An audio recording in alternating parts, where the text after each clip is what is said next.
Welcome to the show, Tommy. Thank you so much for coming on. Tommy is from Ada Ninjas, and today is May 11th, and it's probably gonna be a very memorable day for crypto markets all across, and a lot of people having a hard time digesting 50% downside, 80% downside, 90% downside. If you want to go as far as Luna, like 98% downside. I mean, it's tough to swallow for sure. How is it? How do you process it, Tommy? Is it have you been in Cardano for a long time, or did you just get in when NFTs started getting hot? Or tell me about that. Yeah. First of all, thanks for having me on the show, Oh CJ. yeah, pleasure. Love to be here. I'm smiling now. Obviously, crypto is not smiling, but we are in this environment where we have to, do the best in the current environment.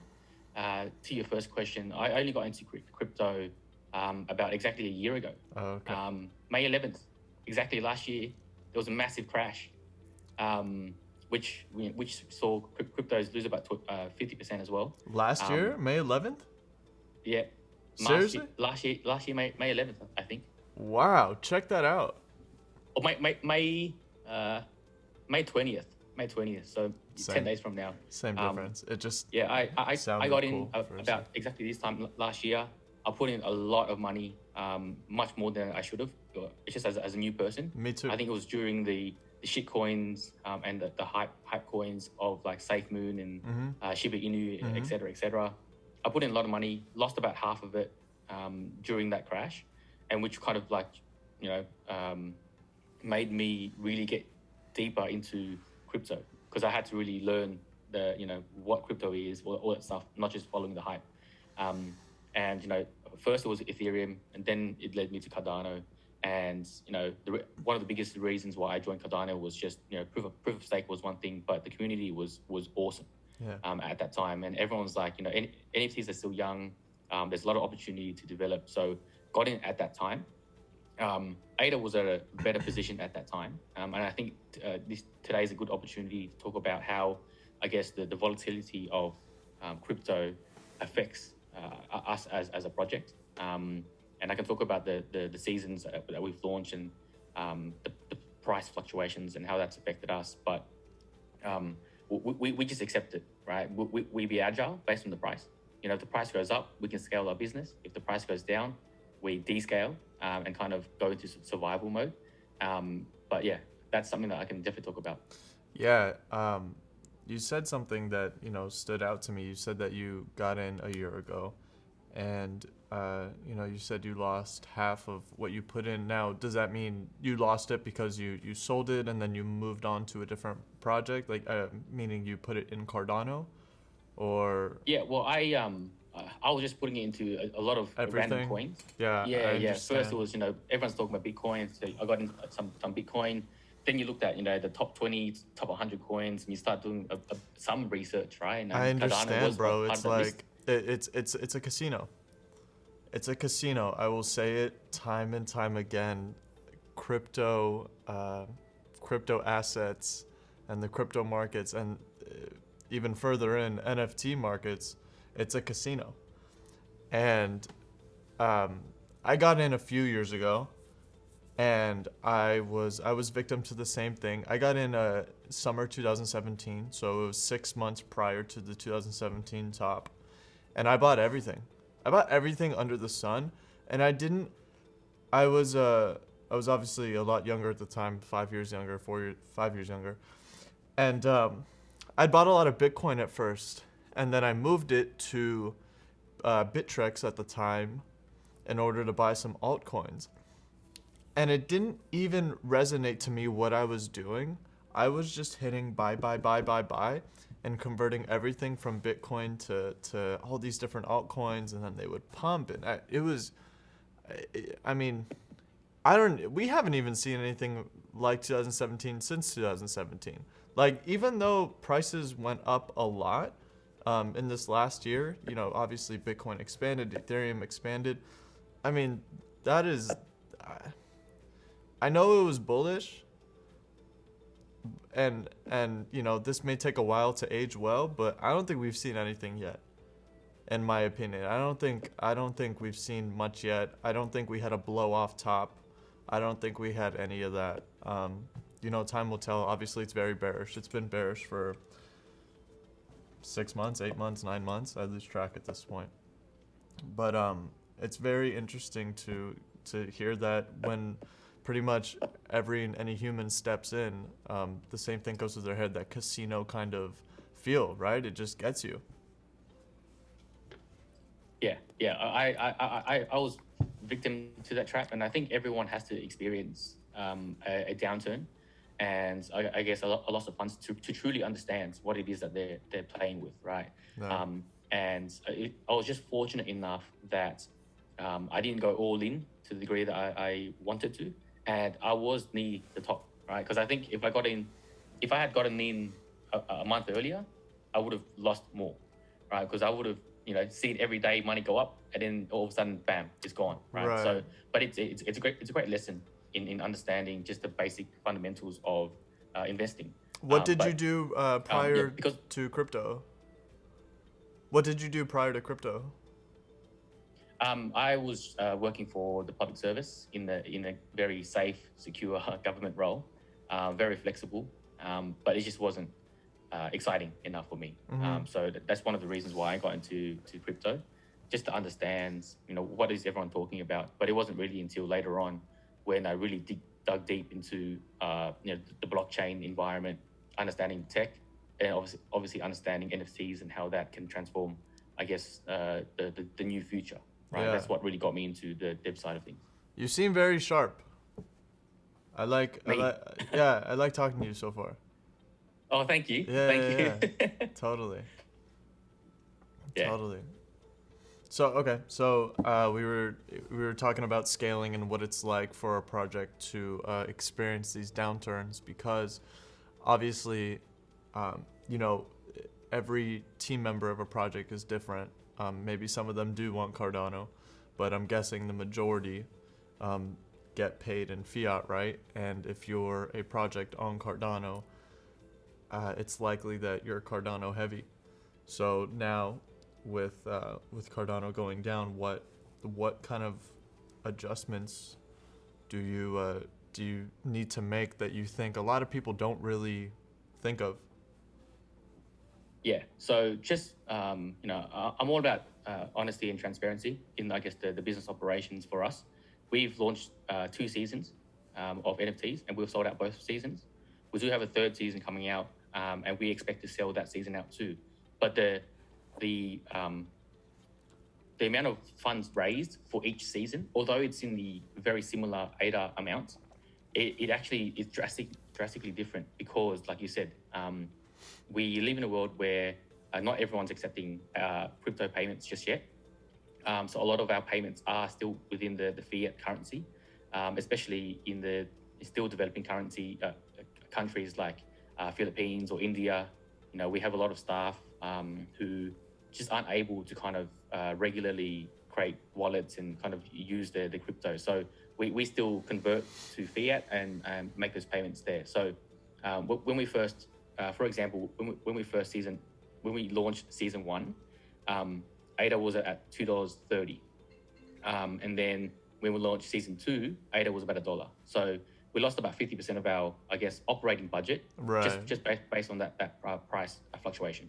And now it's in a worse state, right? But understanding that, we essentially the first couple of months did scale the business, but as we saw the downturn, we said, look, we've got to be smart, we've got to be here for the long term, understand what that means, and then we just scaled the resources down to kind of make sure that we're still providing utility to the community, but we're doing it in a very efficient manner, but then also understanding that we need money for the long term. So that's exactly it, right? So instead of hiring a new staff, maybe it's back down to us to get more operational, do a lot of more of those below the line tasks to ensure that the business is running.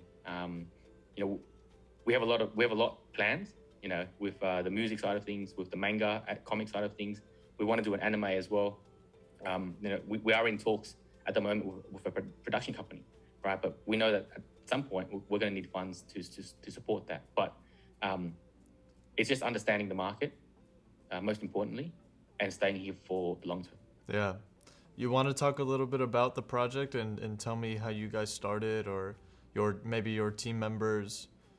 Maybe tell me about the first drop, that season 1. Yeah, so we conceptualized Ada Ninjas in September 2021. Within 4 weeks, we went from concept to market and sold out our first season.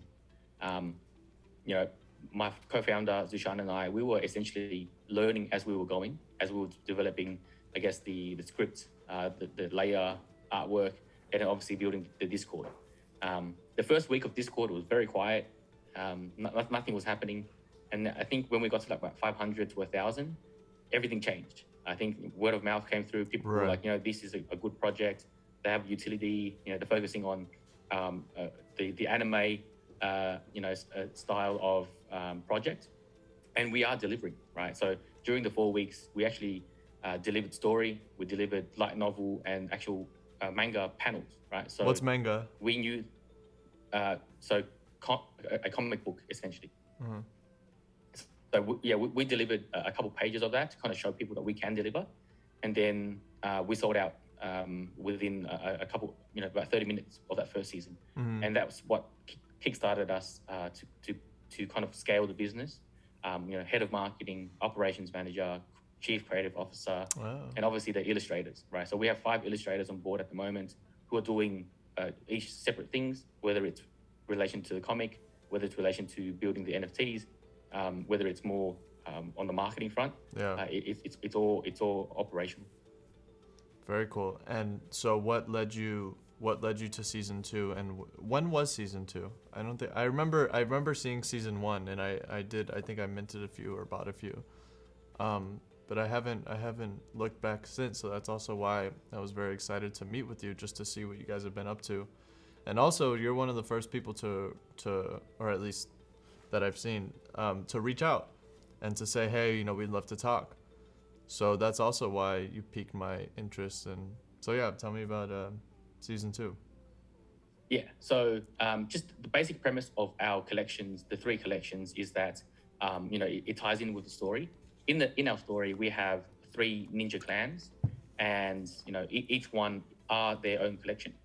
And the first season's the Arama clan, the second season's the Atsuko clan, and the upcoming season is the Daisuke clan. So the 3 clans are at war in the story that we tell. Cool. So we have a lot of banter. We have a lot of, I guess, real life kind of banter that comes through with the collections. Second season launched on the 4th of Feb, and I believe that was about 2 weeks just after the network upgrade. So during that time, there was massive congestion. But I think the season took about 2 days to sell out. It's funny. It's almost a thing of the past now, the congestion.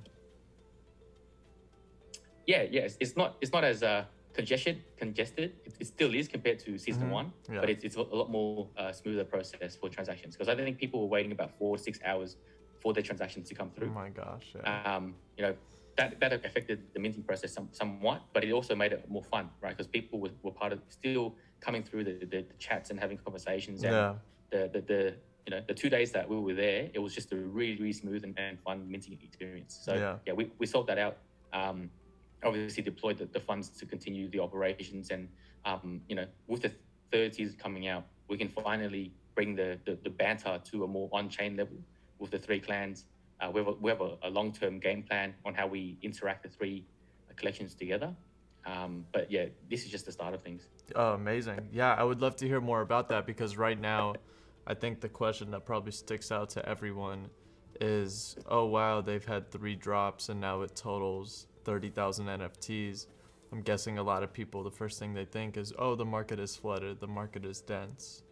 So what is it as a creator that you're gonna tell people, or you don't have to convince people, but like, what is it that is different about your project, or that you are excited about long term, and that you think people should get excited about as well? Yeah, so we like I said, transparency.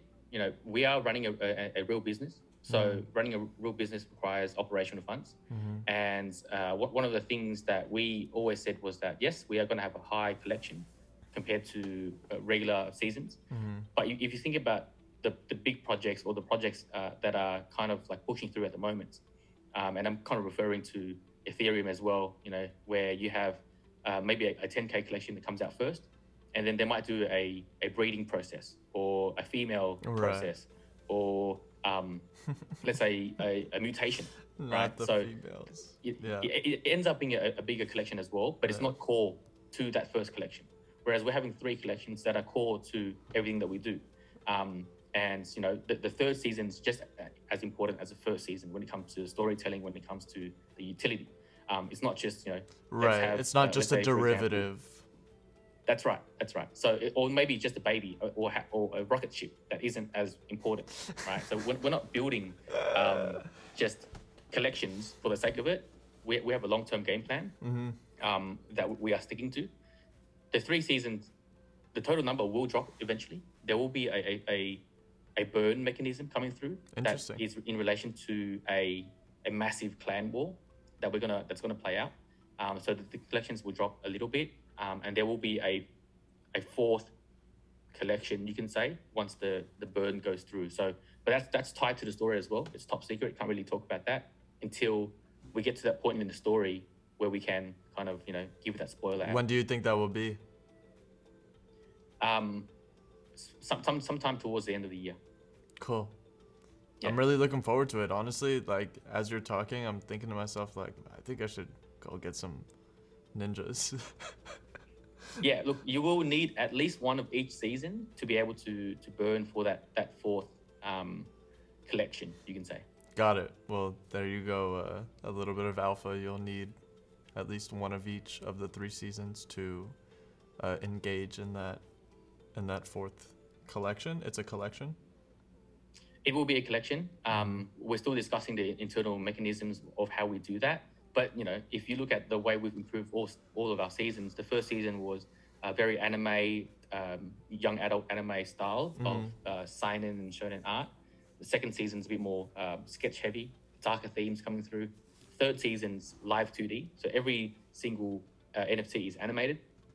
You get a GIF, you get a PNG, which is high definition still, and then MP4. So there's music that's generated as well. Who's gonna do the music?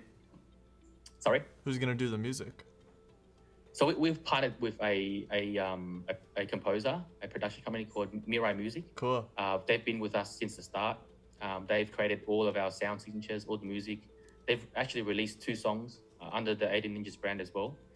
So the main theme for 18 Ninjas, the clan song for Arima, and now they're doing the process for the Atsuko clan. Wow. And who started this? It's you and, like, in the very beginning in season 1, it was you and who else? It was me, it was myself and my co-founder Zushan. Just you two? Just us two. So you guys did the mint and the art and the all that?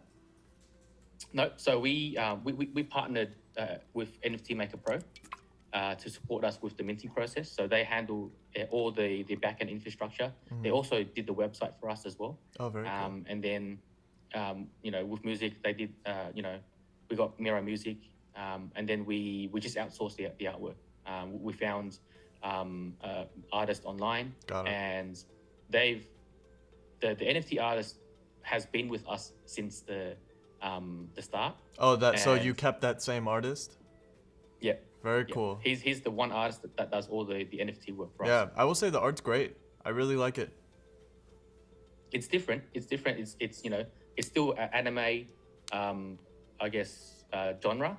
But each season we try to change things up so that it's a different style of anime coming through. So would you say from the beginning it's shaping out to how you envisioned it?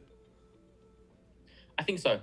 We always had a long-term vision of producing an animation, and everything we do from there till now is just building IP, right? So you're building the universe of 18 Ninjas. You're building the world, the fictional world that we're. And I think you guys on at least on Cardano, you guys are really the only ninja NFT from what I've seen, which is, I mean, at the end of the day, it really doesn't mean much. Either you're doing it or you're not. But what I'm trying to say is, it really gives you the freedom to be like, to spread your arms, and be like, all right, I got all this space here to, what the hell?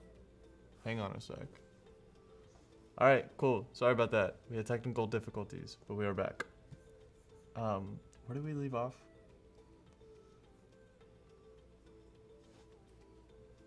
The artwork's different. The It's artwork. always different. Yeah, the artwork. Well, yeah. Okay, I was talking about how you're the only ninja project, so you kind of have the ability to, just the freedom to have your own lore, or it won't affect you if other people that have ninja projects are writing a lore and then it clashes with yours, or someone decides to say, oh, they're doing it like that, so there's an advantage there. And again, even if someone else decided to do a ninja project, it would kind of end up being just may the best ninja win. So be it. Yeah. I think that's okay though, right? I think Exactly. when we were launching our project, there were a few smaller ninja projects that were coming out, joining the server, kind of trying to understand how we're doing things in building the community. Yeah. There just hasn't been one that has, I guess, gotten the success that it's required. Mm-hmm. And I think it just comes down to what utility or benefit you can provide to the community to support your project. Yeah. If it's a Ninja's project, well, how does that align to the story you're telling? How does it align to the things that you're releasing, or the community that you're trying to build, right? Because you can say that we're an anime project, and there's hundreds of anime projects out there, right? In terms of theme. But what else is it that we're trying to build? We're trying to build a community that is split in terms of personalities. We're trying to build a community that helps us build the story, right? So we're getting people to vote on our story. So you're and we're building saying that by having the different collections, the different clans have different personalities? Is that what you're saying? That's right. Yeah. That's right. So, for example, the first clan, the Arama clan, are all about. They're nicknamed the Guardians of Nineveh. So they're the people, when you think about personalities, honesty, integrity, leadership, etc., right? They're looking after the people, and they're true. The second clan, the Atsuka clan, is more about the underbelly of Nineveh. So the Yakuza clan, they deal with necromancy and a lot more, I guess, scientific elements of, I guess, what we're doing. So a lot of people, call them the underdogs, right? The people, the badasses, right? Mm-hmm. But when it comes to the story, all three clans have their own elements of bad and good. That's just to tie things in. And then the third clan, they live on the outskirts of Nineveh, and they are more about sustainability. They're more steampunk. There's a lot more elements of nature with these people. So, when someone comes into our server, they have to pick a clan. There's some text for people to read, and then once they pick it, it's like, okay, let's role play this. Let's build this into the elements that we're developing. Interesting. So when you get in the Discord, what is it? You take like a survey or something, and then it throws you into a clan? So when you're on our Discord, once you verified, you can access the Ninja's chat. Once you're in there, there's an option for you to pick a clan, and there is some text. I wouldn't say it's a personality test, but it's more about, okay, reading this text, just from a short text. Where do you lean? Who do you vibe with more? Yeah. And then from there, we just take it. Yeah, that's really cool. All right, I'll have to check it out after this. Yeah, and look, See and the where community will start recruiting you. They'd be like, join our clan, or join this clan, because the other clans, not as good, or Right. People call the Daisuke tree huggers, right? Because they love nature, but it's just something that we love the banter. Mm-hmm. I love nature too. Is nature important to you? Nice. Is nature? That's part of being Cardano and proof of stake, right? It's just the environmentally ecosystem. Yeah, that's very true. What kind of music do you like? I listen to a variety of music, but if you were to talk about true music, it would be future bass. I don't mind that. So like Illenium, Griffin. I don't mind some of that EDM music. I listen to quite a bit of hardstyle and trance as well. Hell yeah. So yeah, Do you like going to that's the, you that's like the going to Asian coming out of me. shows? You like going to shows and stuff? Yeah, well, I used to. I don't go to shows anymore. But yeah, when I was younger, it would be like each month there'd be a festival that I'd go to. Definitely. Is COVID still bad out there? COVID's not as bad now. You know, we have a high vax population. People still catch it. Yeah. But you know, there are music festivals that are starting to pop up now that has, you know, bigger arenas that, you know, fit 10,000-20,000 people. Tame Impala's from Australia. Do you know Tame Impala? Kevin Parker? Yep, heard of the name. I don't follow rap R&B as much. Oh, he's neither, but that's cool too. Is he? No, he's I would say Tame Impala's like a alternative rock or indie pop, indie rock. It's kind of a mixture of all of them. He's my favorite artist, hands down. Like hands down. He's a we got to get him into NFTs. Yeah, 100%. I want to get him into the Clayverse. Into I would love to see him perform in the virtual festivals that they put on. Yeah. I think we had for Future Fest we had Cascade. Nice. To do a live show there. So I think we're moving towards there. I think only time we'll get the adoption. Yeah, it'll be a little while. Actually, funny enough, Tame Impala during COVID did it wasn't virtual, but he did a live performance and like he filmed himself and then posted it. I don't remember where you could find it now. I want to say it was on his Instagram or something, but he did like a live thing where he just filmed it, which is kind of funny because even at this point in time, that almost seems a little barbaric to like just film it, you know, but it was really cool at the time. And now with all these metaverses, it's like the sky's the limit as far as virtually performing and stuff like that. Yeah, it's different. Very different. Do you guys have any metaverse plans? We get this question a lot, and it's a great question because that's the current narrative. It's what's hot right now. You know, it's what's hot right now, and everyone is just, you know, So I don't have any bias towards it, but I'm just wondering if you do. I think in time we will integrate with metaverse at some point, whether it be connecting, let's say, with Clay Nation in their space, or with any other project that becomes live. Maybe it's in a sandbox or Decentraland environment, right? Yeah. And there's cross-chain capability. We know the effort that is required to develop full-scale metaverse.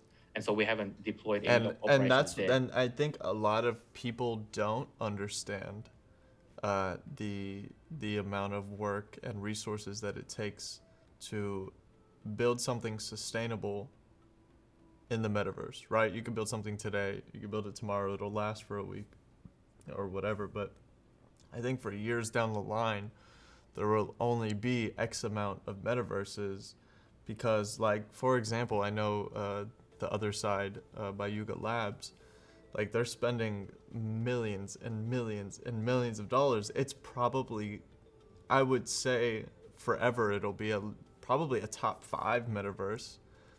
And I think that the rest, in due time, will probably just crumble. The people who try to create their own and like compete. You know, what I really like about Clay is they're like, we want to be the virtual festival, you know, and obviously they have other plans and it's cool. But I think they have a clear vision. And then there's just all these other ones on Ethereum that I've heard about. And then I know there's a couple or a few on Cardano that I just don't have faith in, probably because I don't know much about them. But I think what you said has a lot of merit. And it's like, yeah, you know, of course we plan to be in the metaverse. I mean, we're talking about NFTs here, but, you know, we're not going to focus on it right now because we don't have tens of millions of dollars at our disposal, which is what it really takes to create a metaverse that keeps you engaged, right? You could create like a Minecraft looking one, or maybe that's not a good analogy. I really don't know too much about Minecraft, but my point is you can create a low quality one, right, and not spend as much money, but it just won't be as engaging or sustainable, or it just won't last. I think, you know, I can say this off the bat. If we created parcels NFT plots as a collection, and we built it into our story, we would sell out the collection. No doubt about it, because that's the current narrative. Everyone wants to get into the space, right? But for us, it's like, okay, once we get this funding, how do we deploy it? We can't do it effectively. And if you look at Decentraland, Sandbox, now Yuga Labs, right? They've had 100K collections, and they've sold out. They have the funds, but their metaverse isn't even coming out until later this year or later next year, right? Yeah. So it takes time to develop. I don't think it's beneficial for the ecosystem if we were to do that.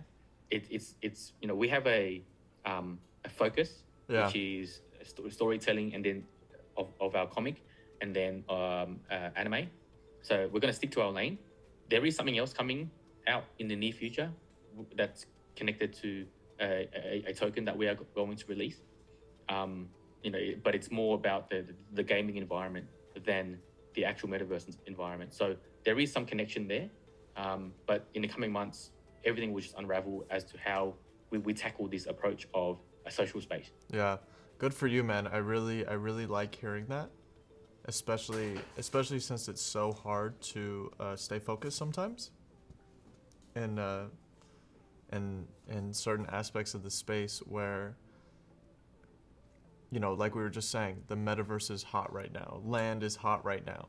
And it's been hot for a few months. So, while you're staying focused and trying to build, it can be distracting. Just like how crypto is a casino. It's that same kind of mental game. And so when you are able to just stay focused and say, no, this is what we're doing right now and we're going to stick to it. I like that, and I resonate with that. And I don't know, for lack of a better term, like, I'm proud. That's really cool to hear, and to talk to you and hear that. I like that a lot. It's not easy. It's not easy because it's not easy. You hear a lot of things about different things that are being successful, and you're like, okay, should we do that? And the last thing you want to do is just do something half-assed and then move on to the next thing. Right. Do it half-assed and move on to the next thing, right? Chase. Yeah. That's right. Because we're building infrastructure. We're doing things that are new in the space. And if we don't continue to develop what we're doing, then no one else will, right? But it's like a shared ecosystem. So let's say Clay Nation focus on the metaverse, and then once that's, I guess, functional, we can build with them. Or let's say Pavia, for example, as well. If they're building the metaverse, at the moment it's all speculation. So why should we build 3D assets when there's no space for us to go in there and enter and play around, right, as a functional space? So it's just going to be a waste of money. But until we get to that point where it's like, okay, Pavia is ready, you can fit 1,000 people into a space, you can interact in a certain way. We're like, okay, community need it now. Yeah. So therefore, we'll build that for them. Yeah. And what do you think it is about everyone just wanting 3D? Why is that a thing? Why does everyone want to see 3D? Including myself. Like, all humans want to see the 3D. I think there's just a subconscious connection to the human being, right? You move from 2D into a 3D space, and then automatically there's a perception that it's higher quality, right? Because people are like, okay, 3D in general is harder to create. All right, there's not many people doing 3D, so therefore, if you have a 3D art and then a 2D art, the 3D one must be more expensive or have a higher perceived value, right? And obviously, there's a use case for it in the future, which is metaverse. That's not 100% certain because each platform requires different infrastructure. But I think that's just the market sentiment prefers to see 3D. That's metaverse. That's really interesting because That makes a lot of sense. So then, does that kind of mean that the human mind is almost putting it on a pedestal? Well, you have to, right? In the virtual space, it's like, how do you replicate yourself in the virtual space? But then I'm saying, and call it 3 to 10 years, when we're in the metaverse, is 3D gonna be no big deal? Like, everything's 3D. And then maybe we'll even have some nostalgia with 2D art. Like, imagine we're in the metaverse and everything's 3D, and then all of a sudden you have something that's 2D, but it just looks so cool and different. It's almost like a regression. or I think so. but not a I think there might be that movement. yeah, like yeah. vintage in a sense. Vintage, yeah. Long story short, what I'm trying to say, that'll be really interesting, and where it's almost like the 3D new shit like won't even be that big of a deal.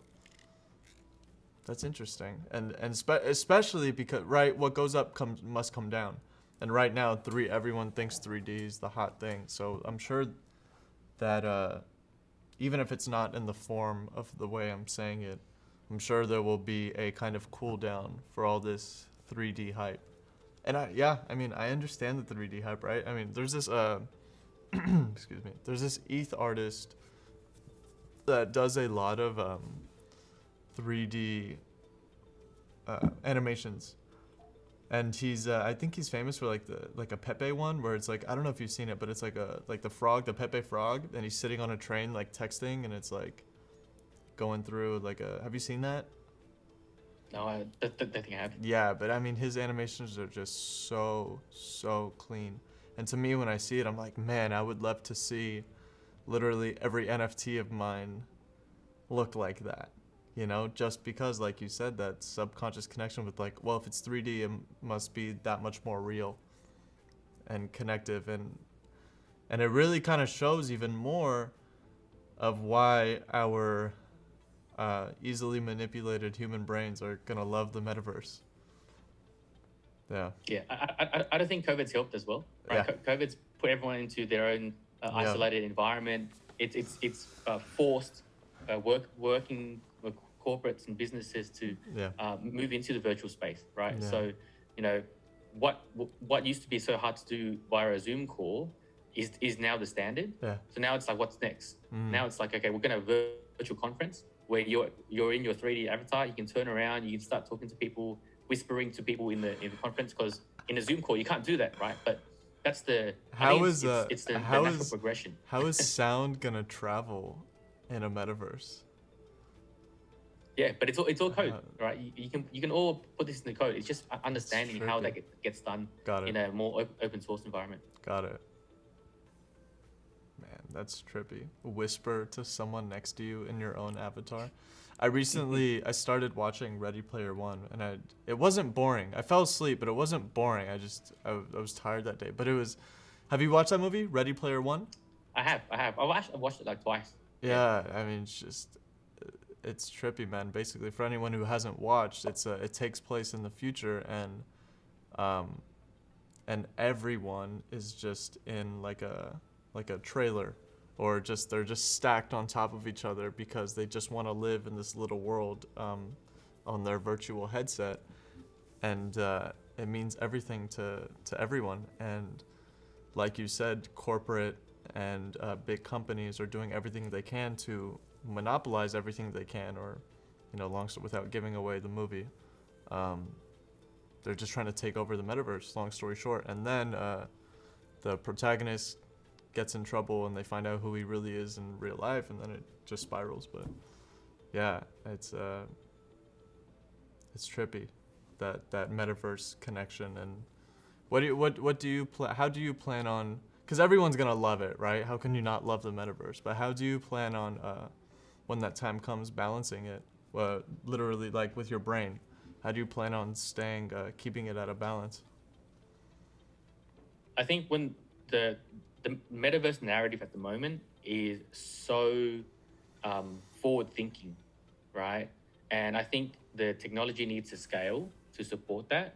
So it won't be, all of a sudden now there's a metaverse space that's fully functional and we can experience all the 5 senses and we can interact. I think it will scale over time. And so by the time we get to the end, we won't even realize that the metaverse is here. It's kind of like we're slowly building into just a new tech environment where, just like the phone, right? The phone was a really massive invention. Wow. Yeah. People started using it, but it wasn't really until later on when the entire ecosystem was built, right? Apps in there, the people were developing under it. That's where the real thing is. So now everyone's building infrastructure now, right? So it's like, okay, what's the basic infrastructure to support an open world metaverse? Everyone's trying to resolve that problem. Once you resolve that, okay, well, how do companies use that world to deliver value or have fun? That's when the real mass adoption is going to happen, when more money comes in and they're building fun experiences for everyone. You put that really well. Really, really well. I think about the metaverse every day. We have meetings, internal meetings, once a week, and the metaverse concept always comes out, and we're just trying to be patient. Yeah. We're being patient and allowing that to kind of come before we go all in. Yeah, that's all you can do. I really like your analogy of the phone, right? I mean, literally just 10 years ago, we were just kind of iMessaging, or, you know, it was kind of new just to text with Wi-Fi, right? And now all of a sudden the majority of people are melting into their phones with all these apps. And the core concept there is scale. So you before you were text messaging, and you were only allowed to text message within your own country, but you couldn't find a phone number unless someone gave it to you, right? So that reduced the scale. But then came Facebook, and then you can search people, and you add friends, and message at scale. But that's one thing, but it's like everything else that's built around Facebook that makes it such a big thing. Yeah. And one question that just wandered into my mind is what's the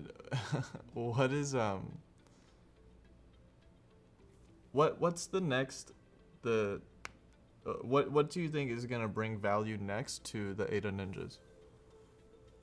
For someone out there thinking, oh, should I buy some? Why, like in a couple sentences, why would you suggest someone investing into Ada Ninjas, which is kind of a shitty question to ask a creator in that sense, but like, you know, just try and it's a great question. Try and weave through that. No, it's absolutely a great question. So, sorry. No problem. Our core premise of our project is that when you come into the project, you have a say in how we build our story, right? So we are delivering content, so a 20-page chapter of our comic each fortnight. And each time we release it, there has been input from the community, whether it's through a voting process, just a simple vote on Discord for holders only on, well, how do we build this story? Like, what action should this particular person make? Or there's actually live sessions where anyone in the community can join and have a conversation with us to go, okay, we're going to build an episode today. These are the steps. How do we build it? So if you love to write story, if you love, watching anime and kind of like being able to build a character, then that's the core premise. There is more value coming through where we go, okay, now that's one level of interaction, but how do we get people to interact with each other at a different level, right? So we are doing a token release. That token release does relate to a gamification or a game environment, which allows people to interact in a more social environment together. So we are building a community. Everyone says we're building a community, but if you go into our community, there's no FUD, there's no hate. Everyone listens, right? You know, if someone's having a bad day, we're here to listen. There's no, if you look at Ethereum, I know Azuki more recently, right, is a really perfect example. Just one mistake by the founder, the whole community just shuts down. Right. The whole community shuts down.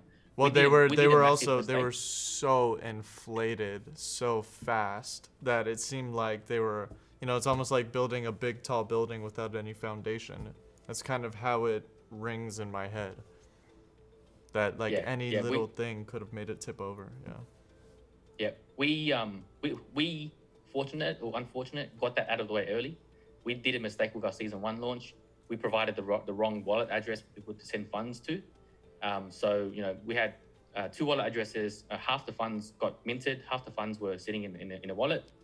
I think there was about 140,000 ADA of excess funds in that wallet. Was right? Was it one of your wallets? It was. Okay. It was. So, it wasn't just a random wallet. Yeah. Fortunately enough, because that would have destroyed us and me mentally. That would have been the biggest thing, right? Yeah. That already was a big mental thing that me as a leader had to manage. But within 24 hours, we did a custom script.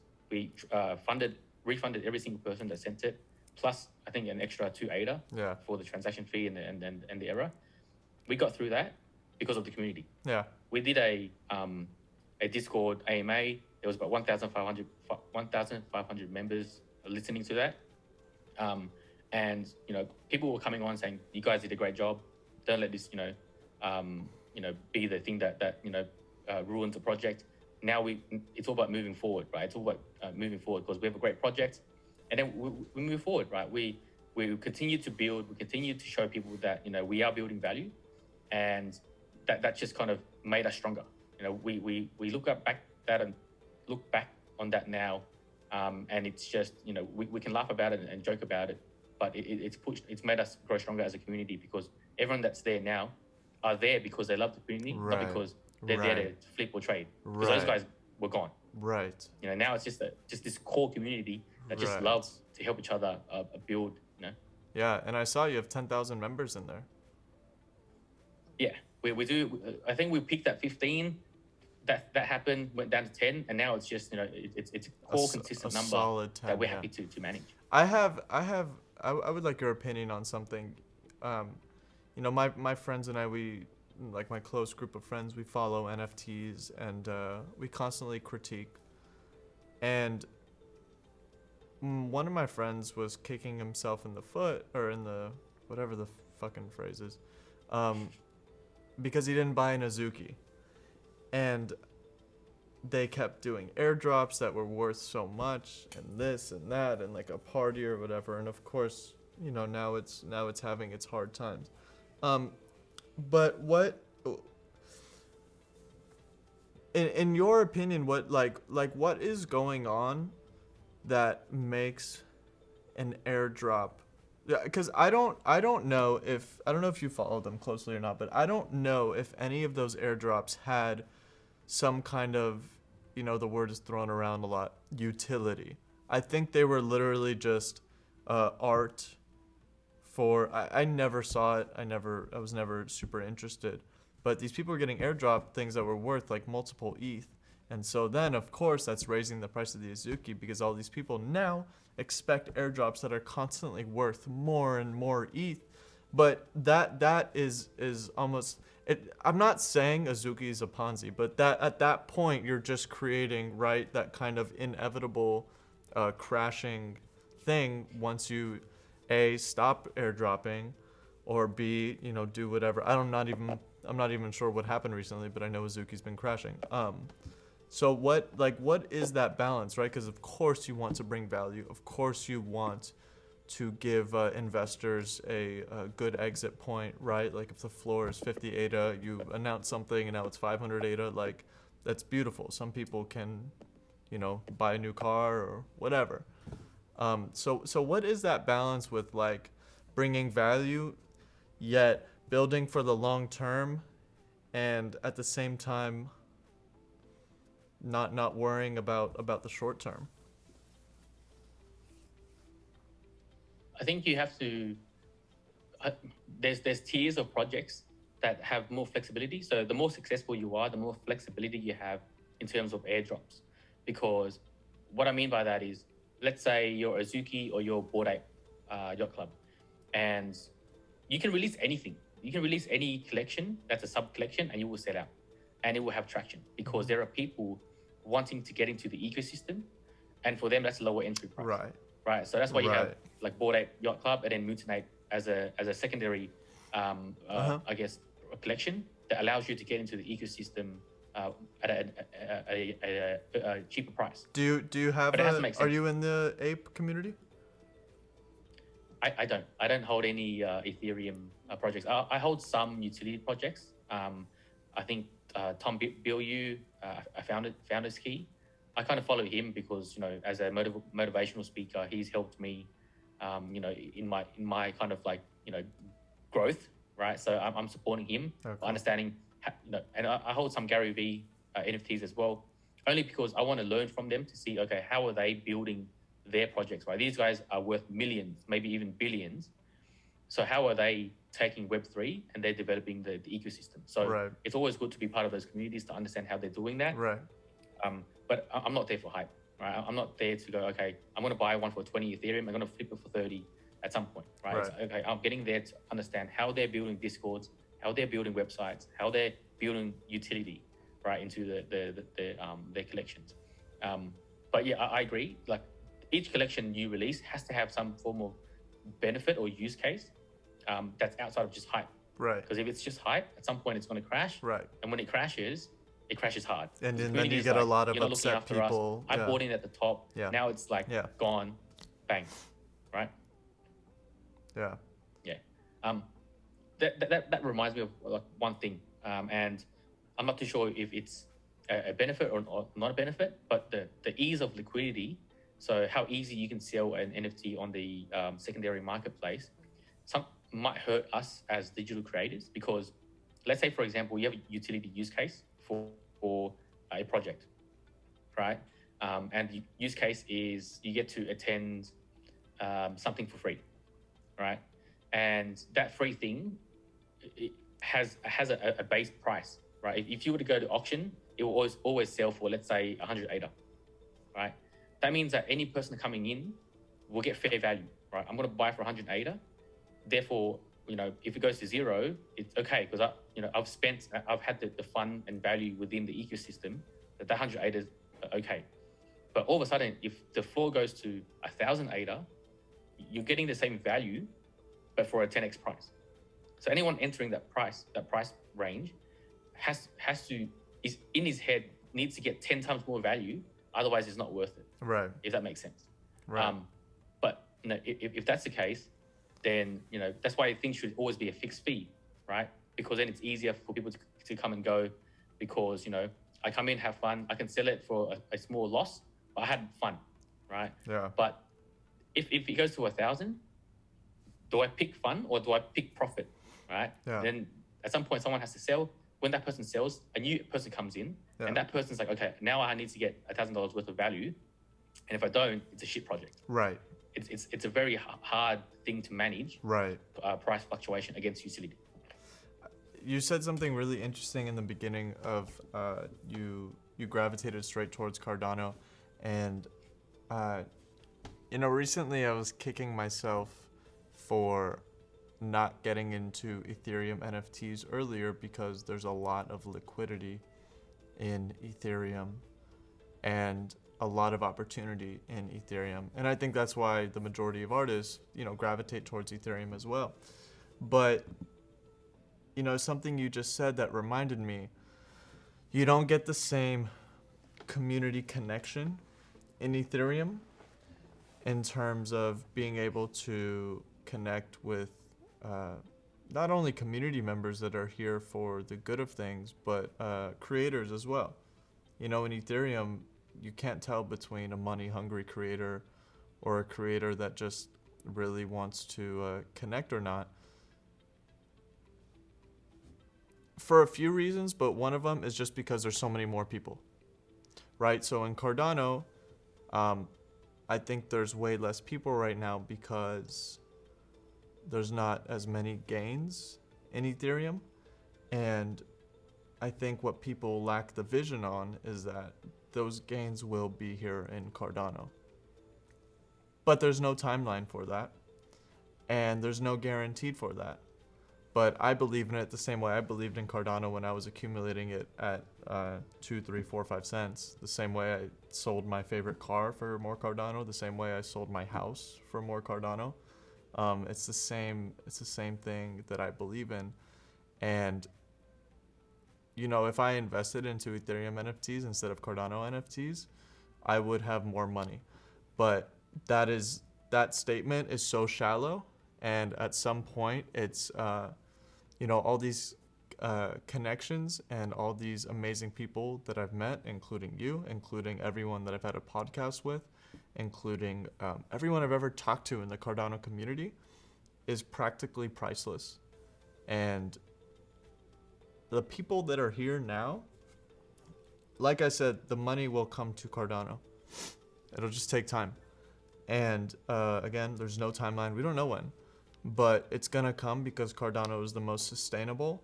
It's the most, I would say, authentic community. And I'm just going to drop the mic there. But that's why I love Cardano. You get these priceless connections. And I think being so small relatively, has allowed us as traders to connect with the right people, who want to build Right. the ecosystem. Right. So Yeah. you know, the projects that come and go, they're the ones that come, maybe do a rug, maybe do a soft rug, and then they disappear, right? But you can really tell who in this community who are here to build the ecosystem. So they're spending in the time to do new code to actually support, you know, maybe a new minting process, or maybe it is a smart contract for a marketplace, right? They're the ones who, you know, we can connect with. We can continue to build the ecosystem. That's the most important part for us. I think with Ethereum right now, all the new projects coming in, it's just bang. I want to make money. I want to make a couple $1 million and then disappear. Right. There's only a small percentage who are focusing on utility, and that's not sustainable. If everyone's trying to do that, how does, you know, someone's gonna get left holding the bag, and that someone is 99% of the people. That's right. That's the scariest part. We don't see that, right? People say that, oh, you know, if you go into Ethereum, there's a high chance for you to make bang 20 Ethereum or something on one drop, right? Yeah. But that's like one project out of 1,000 or 2,000 or 3,000, if any, right? But then there's also so much chance for you to lose money, right? As in with Azuki, in one day, it dropped from, maybe in a week from this crash, it went from 30 Ethereum to 20 Ethereum. Yeah. And then because there was news of a founder being a bit dodgy with his rugs in the past, it went from 20 to 10. Yeah. Bang. And that's, you know, think about the people that bought in at 30 Ethereum. They just lost 20 Ethereum. And that to people was to some people in this space, a lifetime of savings.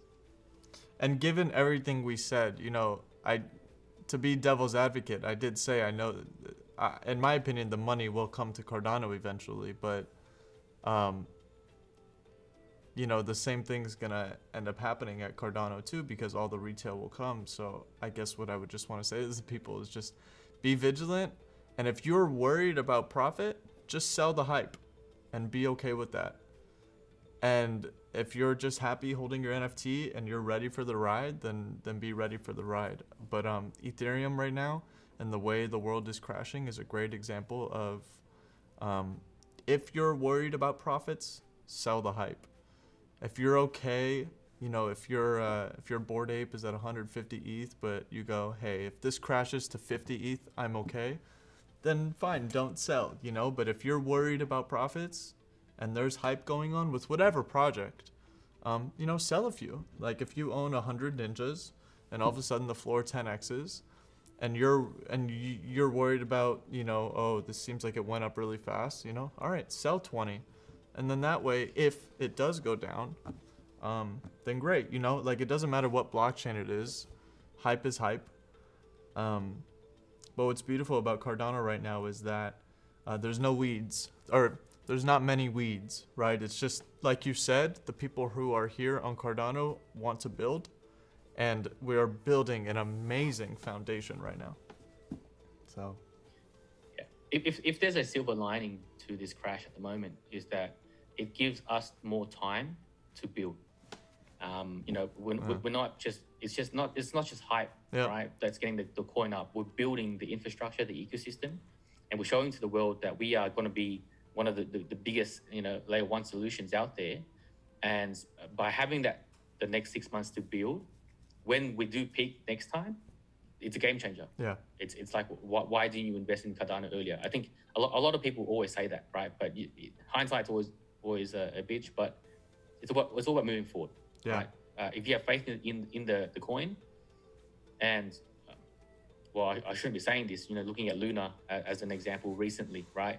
There was a lot of faith in the ecosystem, a lot of faith in the coin, but anything can happen, right? That's a I wouldn't even say a black swan. It's just something that happens, and it could happen to Cardano as well. We don't know, right? Yeah. Cardano has been battle tested, but you know, we've got to have faith in something. Yeah. Yeah.